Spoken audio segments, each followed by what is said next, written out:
Shalom, mi gente. Antes de que existieran los algoritmos, ya existía la sabiduría. Esto es Judeo Academia, donde la Torá incluso ilumina la era digital. Bien, quiero compartir con ustedes brevemente un simple estudio que tengo por aquí. Fíjense bien. La Didache, el cristianismo en pañales, oliendo a sinagoga. ¿De qué se trata? Un análisis de las raíces judías del documento cristiano más temprano. O sea, ¿qué es la Didache? También llamada Enseñanza de los Doce Apóstoles, es uno de los documentos más antiguos del cristianismo primitivo, probablemente compuesto a finales del siglo I y comienzos del siglo II. Entonces, ¿qué es la Didache realmente? La Didache es un manual de instrucción comunitaria para grupos judeocristianos. No es la Biblia, por supuesto, es inspiración profética al estilo de la Torá, o sea, esa inspiración profética al estilo de la Torah, sino más bien un reglamento práctico de la vida religiosa, número uno. Número dos, una guía moral. Y número tres, un instructivo litúrgico. En un lenguaje, podríamos decir, más moderno, sería como es el manual del usuario de una comunidad cristiana temprana. Claro, hay que señalar que en esta época todavía el cristianismo se encuentra en una fase embrionaria, lo cual representa una dificultad desde el mundo judío. Pero vamos a analizar estos datos que tenemos aquí. Fíjense, índice de análisis. ¿Qué es lo que pretendemos presentar aquí? Fíjense, contenido. Un recorrido académico por las profundas raíces de la didache examinando paralelos textuales, estructuras teológicas y prácticas litúrgicas que revelan su naturaleza de transición. ¿Por qué?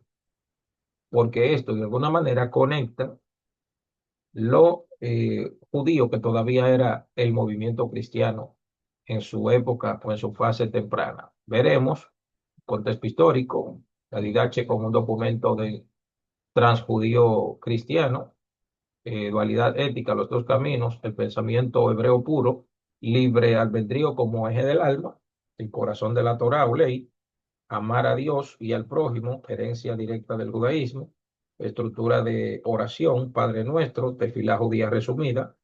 Esto es mencionado en el libro Hermano Jesús por el rabino Shalom Ben Corín, donde él explica que el Padre Nuestro es la raíz de una oración judía llamada Avinu Sheva Shamayim, o el Padre Nuestro, que es una oración que se hace dentro del judaísmo cuando muere una persona. También tenemos la estructura de la oración, Padre Nuestro, tefilá judía resumida, también prácticas litúrgicas, ayuno, oración y confesión, ritmo sinagogal, también veremos autoridad y economía sagrada, maestros, diezmos y primicias, sistema levítico adaptado, vigilancia escatológica, Yirat Shamain es como el honor del cielo, conciencia constante del centinela. Y conclusión,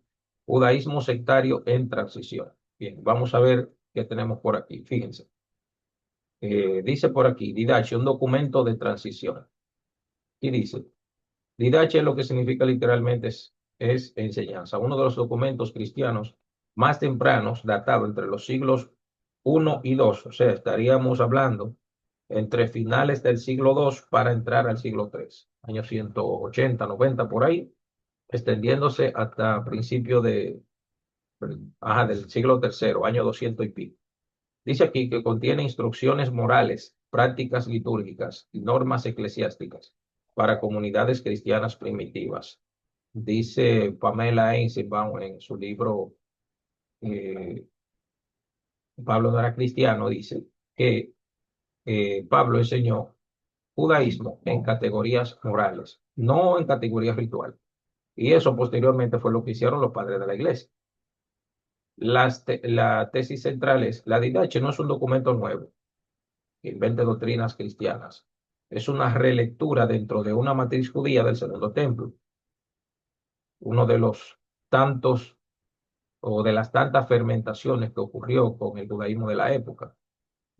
¿Por qué cristianismo en pañales? Porque todavía huele mucho a sinagoga, de alguna forma se parece todavía a la sinagoga.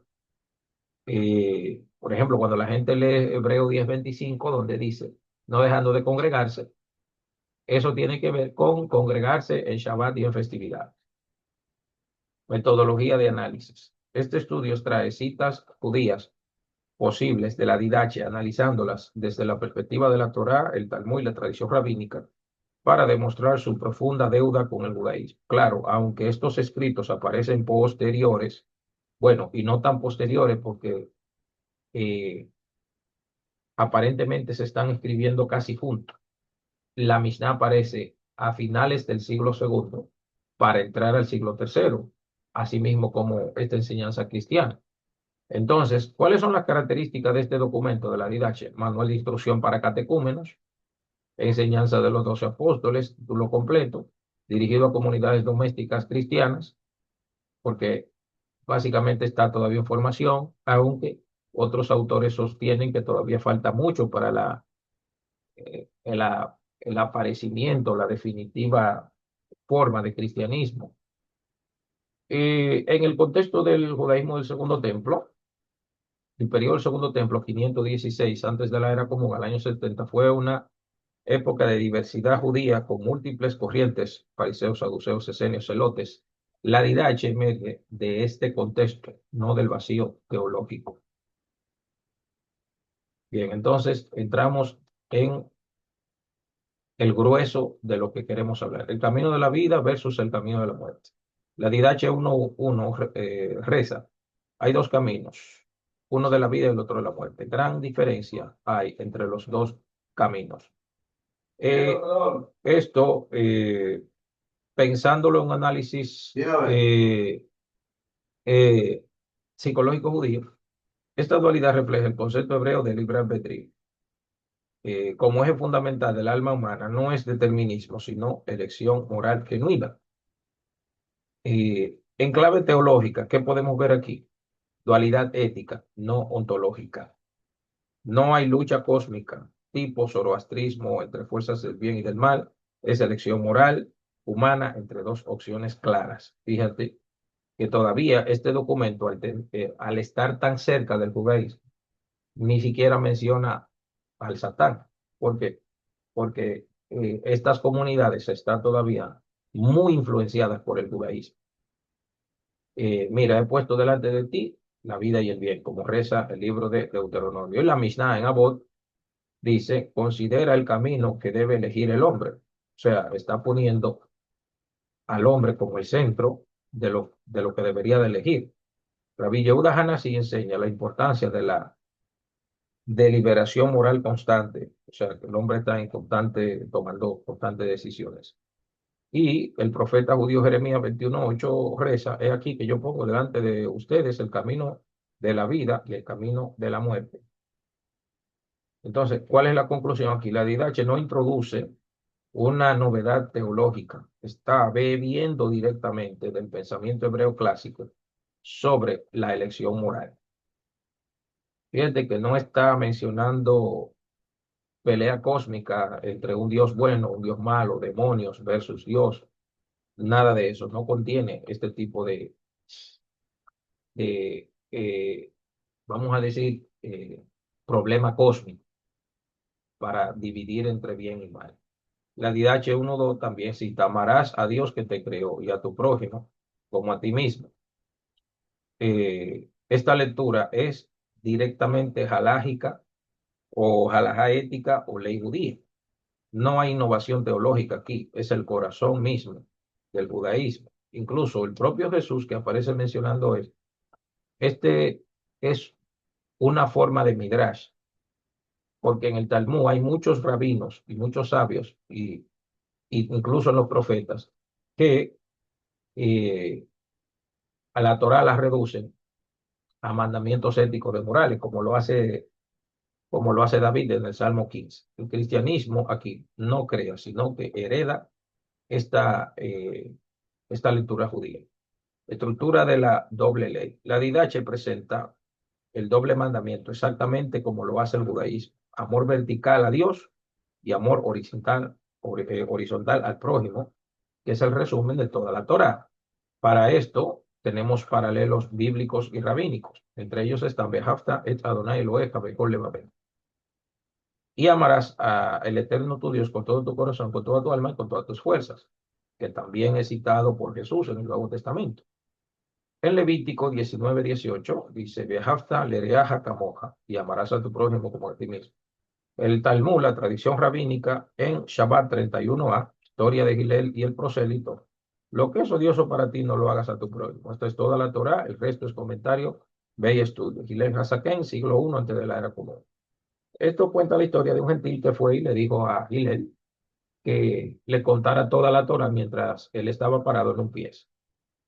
Hay otros sabios judíos que dicen que cuando él fue donde Shammai y le contó esto, según la interpretación talmúdica, esto quería decir que le hablara solamente de la Torá escrita y no de la Torá oral. Eso es lo que quiere decir un solo pie. O sea, que le hablara solo de la Torá escrita. Pero como para el judaísmo tenemos Torá escrita, Torá oral, o sea, dos pies, él quería solamente que le hablara de la Torá escrita.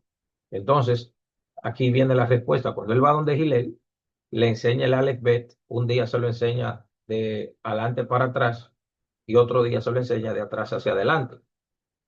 Entonces, cuando el gentil volvió, le dijo, pero ayer me le enseñaste diferente. Y él entonces le dijo, ¿por qué me creíste lo de ayer y no me creíste lo de hoy? Entonces, ¿cuál es el mensaje?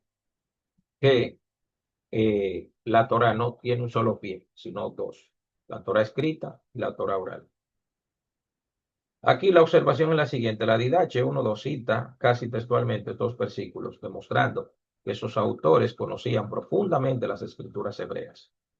Tan así que prácticamente la diferencia con el mundo judío es casi irreconocible. Para terminar, en la regla de oro, forma semítica versus griega, la Didache 1.2, forma negativa, dice, todo lo que no quieras que te hagan, no lo hagas tú a otro. Fíjense. El detalle filológico, ¿cuál es? Forma negativa, estilo semítico, práctico jurídico, forma positiva griega, ideal abstracto. La Didache conserva la forma hebrea original. ¿Por qué? Porque Hillel lo expresó también en forma negativa. ¿Por qué la forma negativa? El pensamiento hebreo prefiere prohibición concreta sobre el mandamiento abstracto. Es más fácil saber qué no hay que imaginar que sí hacer en cada situación. ¿Cuál es el paralelo talmúdico de la tradición judía? Shabbat 31a reza. Lo que es odioso para ti, no lo hagas a tu prójimo. Esta es toda la Torá. El resto es comentario. Ve y estúdiala. Fíjate. Gilel aquí cierra la Torá con este mandamiento. Protagonista, Gilel Hasaken, el anciano, el elder, periodo del siglo I, antes de la era común, prácticamente contemporáneo con Jesús, y el contexto Jerusalén y la Tierra Santa. Comparación de formas. La forma negativa semítica y la forma positiva griega. Práctica jurídica abstracta e ideal, evitar el mal conocido, buscar el bien universal, enfoque en límites, enfoque en aspiraciones, más fácil de aplicar, requiere imaginación.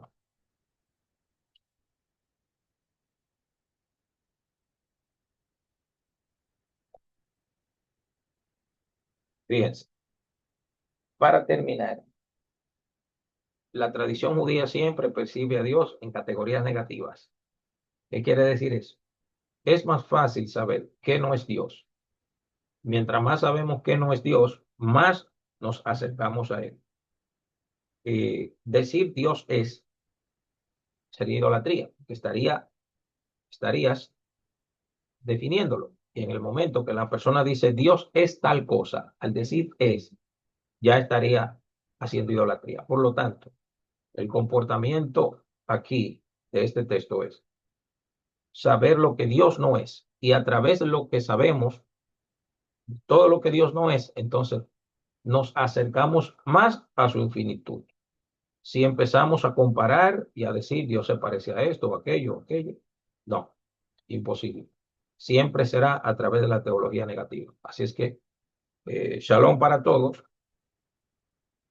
Y para terminar, quiero que sepan que esto apenas comienza. Así es que nos vemos nuevamente en Judeo Academia. Bye bye.